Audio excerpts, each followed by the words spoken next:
Alors on va revenir sur le guide Scrum et voir un petit peu en détail en quoi consiste cette mission du Scrum Master au service de l'équipe.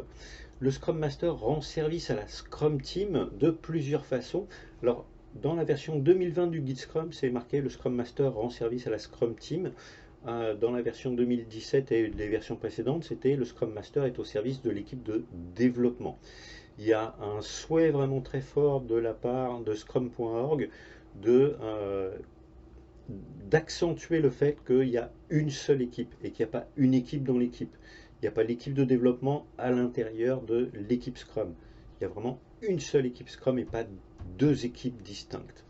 Donc faites attention, vous risquez d'avoir des questions sur ce sujet-là puisque c'est c'est vraiment la tendance en ce moment de chercher à accentuer le fait qu'il y a une et une seule équipe qui est la Scrum Team. Donc il doit accompagner les membres de l'équipe en matière d'autogestion et de pluridisciplinarité. On l'a déjà vu, on a vu le fonctionnement des équipes. Il doit aider la Scrum Team à se focaliser sur la création d'incréments de grande valeur répondant à la definition of done. C'est-à-dire que le Scrum Master, il ne doit pas simplement aider l'équipe à accentuer sa productivité, son efficience ou sa vélocité, mais il doit mettre le focus sur la quantité de valeur qu'on est capable de produire dans un sprint. C'est là où l'équipe doit être force de proposition, trouver des solutions innovantes pour pouvoir maximiser sa capacité à créer de la valeur. C'est sur une équipe mature, quand on a une équipe qui est déjà autonome, on a fait un petit tour, on a coaché le product owner, l'équipe et puis les parties prenantes, on refait un deuxième tour, on repart sur un coaching du product owner plus intensif, on revient sur un coaching de l'équipe plus intensif. À ce moment-là, on va chercher à faire basculer l'équipe pour qu'elle ne mesure plus exclusivement sa capacité à produire un certain nombre de lignes de code ou de points de complexité, mais surtout sa capacité à générer de la valeur. On va faire cette transition dans un second temps quand on fait du coaching d'équipe.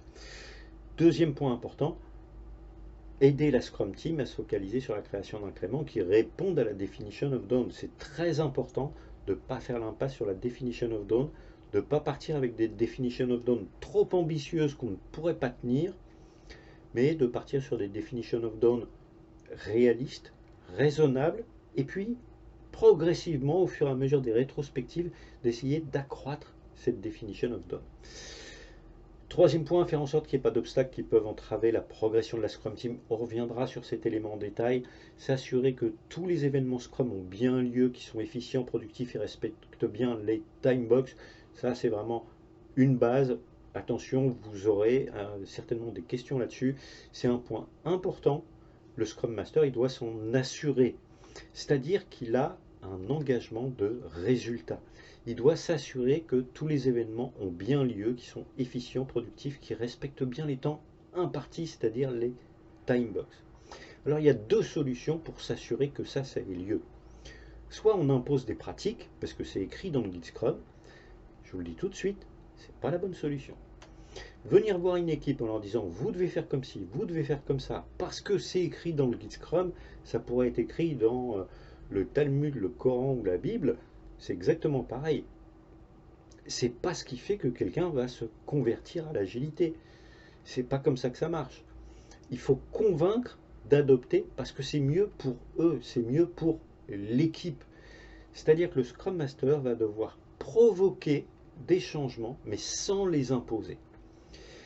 Il y a un témoignage de Gabriel Benfield qui est édifiant. Je vous mets le lien là en bas de l'écran. Vous l'avez, ce Scrum Paper, vous l'avez également dans le package qui vous est fourni avec cette formation si vous voulez le lire. C'est un PDF. Chaque fois que nos coachs ont tenté de forcer les équipes à appliquer de manière stricte les consignes de Scrum, ça s'est retourné contre nous. Chaque fois que les Scrum Masters chez Yahoo, donc Gabriel Benfield, c'était la personne qui était responsable du déploiement de l'agilité chez Yahoo, donc une grosse compagnie à l'époque, Yahoo, et bien chaque fois que les Scrum Masters ont essayé d'imposer, ça a posé des problèmes. C'est devenu les Scrum Masters sont devenus la police des processus. Les gens avaient l'impression de se faire fliquer. Ils ne voulaient plus respecter les processus. On était avec des équipes qui étaient dans de la défiance, et comme il y avait de la cohésion, eh bien, elles rejetaient l'agilité. Elles voulaient rester sur d'autres manières de faire. Et ça a posé des problèmes, ça a freiné le déploiement de l'agilité. En fait, qu'est-ce que dit Benfield, enfin, qu'est-ce qu'elle dit, pardon, il y avait des équipes qui n'étaient pas prêtes ou pas disposées à utiliser Scrum, et il fallait le respecter.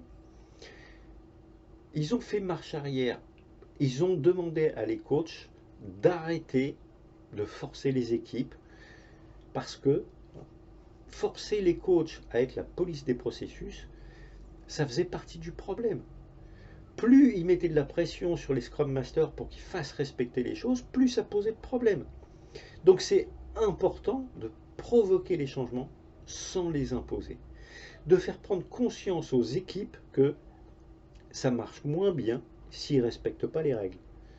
Et bien pour ça, il suffit de mettre en place des unités de mesure factuelles qui permettent à l'équipe de s'auto-gérer. C'est ça que le Scrum Master peut faire.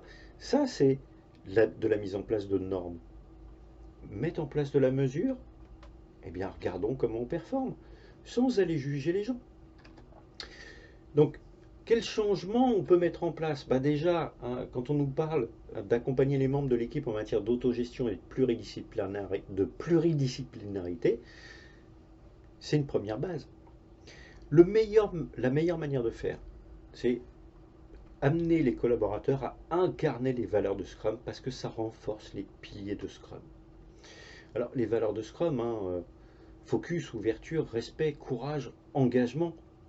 L'engagement en tant qu'équipe, l'engagement à réaliser ce que l'équipe a prévu de réaliser lors du sprint planning, l'engagement à produire de plus en plus de valeur, eh bien, s'engager en tant qu'équipe et pas en tant qu'individu au sein d'une équipe, ça, c'est un changement majeur que le Scrum Master peut mettre en place très vite au sein d'une équipe pour vraiment créer un changement, pour créer une rupture avec le passé. C'est ce qui va permettre de générer de la confiance, de faire en sorte que les piliers de Scrum viennent à la vie. Pour les individus, ce sera un changement majeur. Il va falloir l'accompagner, il va falloir vraiment le coacher. Concrètement, dans les premières phases du sprint planning, les 2 premières phases, l'équipe négocie avec le product owner le périmètre du sprint. Son objectif, l'objectif du sprint, qui doit être smart, spécifique, mesurable, on peut le mesurer à la fin du sprint, atteignable ou achevable, il est réaliste, il s'inscrit bien dans la stratégie du produit et il est temporellement défini, puisque c'est la durée du sprint. Donc ça, temporellement défini, on n'a pas le choix. Les moyens d'atteindre cet objectif, c'est l'équipe qui va les définir. Qu'est-ce qu'on prend dans le backlog de produit pour le mettre dans le backlog de sprint? Quels sont les éléments qui nous paraissent les plus pertinents pour pouvoir atteindre cet objectif? L'équipe a son mot à dire, ce n'est pas le product owner qui impose les éléments à mettre dans le backlog de sprint. Une fois que le backlog de sprint sera constitué d'ailleurs, l'équipe est la seule responsable du backlog de sprint. Il n'y a que l'équipe qui peut toucher le backlog de sprint une fois qu'on est sorti du sprint planning. Avant le sprint planning, le product owner peut recommander des choses, mais une fois qu'on est dans le sprint planning, une fois qu'on est sorti du sprint planning, pendant le sprint planning, il peut recommander des choses. Une fois qu'on est sorti du sprint planning, il ne peut plus rien toucher au backlog de sprint. Donc l'équipe s'engage à atteindre cet objectif, c'est elle qui s'engage, afin de créer de la valeur, c'est-à-dire quelque chose qui va bénéficier à d'autres personnes. Et là, on peut coacher l'équipe sur ce qu'elle s'engage réellement à faire. Ça veut dire à la fin du sprint, si c'est un sprint d'1 mois, on mesurera l'objectif. Et puis on verra, il est atteint, pas atteint, dépassé, partiellement atteint, on mesurera. Et c'est l'équipe qui ajoute également au moins une amélioration de processus. Elle s'engage à tenter de progresser. Donc, il y a un certain nombre d'éléments dans le backlog de sprint qui sont définis lors du sprint planning et qui correspondent à des engagements de l'équipe. C'est pour ça que l'objectif du sprint, c'est bien un engagement de l'équipe. Tout comme l'objectif du produit, c'est un engagement de l'équipe qui porte sur le backlog de produits. Donc, lors de la rétrospective, le Scrum Master peut mettre en évidence les différences entre les engagements et le résultat factuel. Il s'appuie sur l'empirisme. Et il n'a pas besoin de juger ou de tirer des conclusions à la place de l'équipe. Il provoque la prise de conscience. Donc, quand je dis juger ou tirer des conclusions, c'est ni en bien, ni en mal. Il ne condamne pas l'équipe, il laisse l'équipe se condamner elle-même si elle a envie de se condamner. Et de la même manière, il n'est pas là pour féliciter l'équipe. Le Scrum Master, il est là pour être neutre, pour avoir du recul, de la prise de distance. C'est pas forcément la maman de l'équipe, il n'est pas là pour complimenter. Il peut envoyer des signes de reconnaissance positifs à partir de faits. De la même manière qu'il peut envoyer des signes de reconnaissance négatifs à partir de faits. Et il laisse l'équipe arriver à ses propres conclusions. Plus le Scrum Master est dans le jugement, où il amène ses propres conclusions, moins il fait son travail de coach. Gardez bien ça en tête parce que vous avez des questions qui vont tourner autour de ce sujet. Le Scrum Master, il n'est pas là pour amener les solutions à la place de l'équipe. Il est là pour aider l'équipe à trouver des solutions. Maintenant, s'il y a des points qui bloquent l'équipe, qui empêchent l'équipe d'avancer et qui ne sont pas du ressort de l'équipe, là c'est de son devoir d'aller lever ces obstacles qui empêchent la progression de l'équipe. Mais si c'est du ressort de l'équipe, il doit laisser faire l'équipe. Il doit amener l'équipe à devenir de plus en plus mature, de plus en plus autonome, à être capable de s'auto-gérer et d'être pluridisciplinaire, de régler des problèmes ensemble. Et un dernier point, le Scrum Master, il fait partie de l'équipe. Donc, il faut bannir les discours, vous avez bien fait, vous n'avez pas bien fait, vous avez atteint l'objectif, vous n'avez pas atteint l'objectif. Déjà, c'est nous, et c'est pas au Scrum Master de faire ce bilan ou cette conclusion. C'est à l'équipe de le faire, et vous verrez, ça marchera beaucoup mieux comme ça.